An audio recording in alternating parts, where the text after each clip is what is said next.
السلام علیکم ورحمۃ اللہ وبرکاتہ۔ ناظرین، مسجدوں پر حملے کب تک؟ آخر مسلمانوں کا خون ہی کیوں سستا سمجھا جاتا ہے؟ امریکہ کی مسجد میں قیامت خیز فائرنگ، نمازیوں کو بچاتے ہوئے گارڈ عبداللہ شہید ہو گئے۔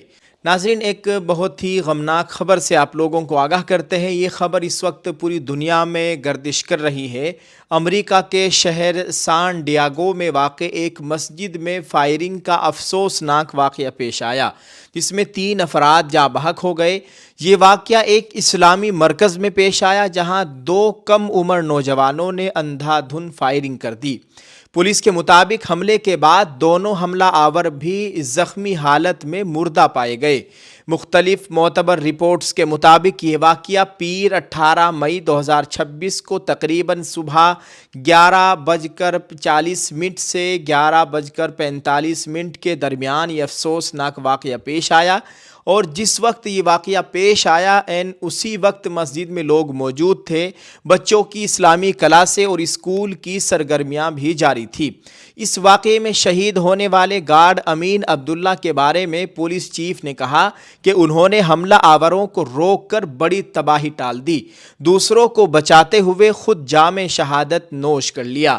پولیس چیف نے بتایا کہ واقعے کی تحقیقات نفرت انگیز جرم کے زاویے سے کی جا رہی ہے۔ انہوں نے کہا کہ حملہ آور نوجوانوں نے فائرنگ کیوں کی، اس کی وجوہات ابھی واضح نہیں ہو سکی ہے، تاہم تحقیقات جاری ہے۔ پولیس کے مطابق فائرنگ سے قبل ایک حملہ آور کی والدہ نے اپنے بیٹے کے لاپتہ ہونے کی شکایت درج کروائی تھی اور بتایا تھا کہ وہ اسلحہ اور گاڑی ساتھ لے گیا ہے۔ اطلاعات کے مطابق حملہ آور نوجوان مسجد سے تقریباً 2 کلومیٹر دور ایک ہائی اسکول میں زیر تعلیم تھا۔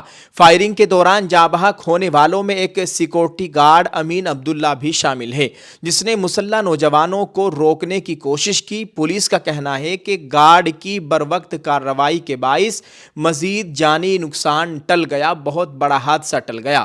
یہ مسجد سان ڈیاگو کاؤنٹی کی سب سے بڑی مسجد مانی جاتی ہے۔ مسجد کے احاطے میں قائم اسکول میں عربی زبان اور اسلامیات کی تعلیم دی جاتی ہے، جبکہ 5 سال سے زائد عمر کے بچوں کو قرآن کی تعلیم بھی دی جاتی ہے۔ حکام کے مطابق اسکول میں موجود تمام بچے محفوظ رہیں۔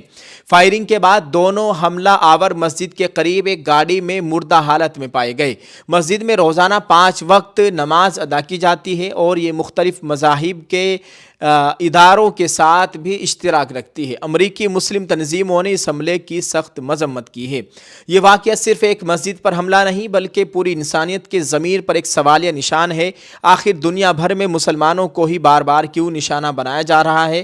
کبھی فلسطین میں معصوم بچوں کا خون بہایا جاتا ہے، کبھی برما میں مسلمانوں کو زندہ جلایا جاتا ہے، کبھی چین میں ایغور مسلمانوں کی شناخت مٹانے کی کوشش کی جاتی ہے، کبھی ہندوستان میں مسلمانوں کے مذہبی جذبات کو مجروح کیا جاتا ہے، تو کبھی فرانس، نیوزی لینڈ، آسٹریلیا اور امریکہ میں مسجدیں محفوظ نہیں رہتی۔ دنیا انسانی حقوق کے نعرے تو بلند کرتی ہے، مگر جب بات مسلمانوں کی آتی ہے تو اکثر خاموشی چھا جاتی ہے۔ سوال یہ ہے کہ کیا مسلمانوں کا خون واقعی اتنا سستا ہو چکا ہے؟ کیا عبادت گاہوں میں سجدہ کرنا بھی اب جرم بنتا جا رہا ہے؟ سان ڈیاگو کی اس مسجد میں جان قربان کرنے والے عبداللہ جیسے لوگ انسانیت کے اصل ہیرو ہیں، جنہوں نے اپنی جان دے کر دوسروں کی زندگیاں بچائی۔ ایسے واقعات پوری دنیا کو یہ سوچنے پر مجبور کرتے ہیں کہ نفرت، تعصب اور اسلاموفوبیا آخر انسانیت کو کہاں لے جا رہا ہے۔ ضرورت اس بات کی ہے کہ دنیا مذہب، نسل اور قومیت سے بالاتر ہو کر ہر انسان کے خون کی یکساں قدر کرے، کیونکہ جب عبادت گاہیں محفوظ نہ رہے تو پھر انسانیت بھی محفوظ نہیں رہتی۔ دعا ہے اللہ تعالیٰ گارڈ عبداللہ شہید کی کامل مغفرت فرمائے، اللہ تعالیٰ ان کو جنت الفردوس میں اعلیٰ مقام عطا فرمائے، آمین۔ آپ سبھی سے بھی خصوصی دعاؤں کی گزارش ہے۔ اس تعلق سے ناظرین آپ کیا کہیں گے؟ ویڈیو کے کمنٹ میں اپنی رائے ضرور پیش کریں۔ شکریہ۔ السلام علیکم ورحمۃ اللہ وبرکاتہ۔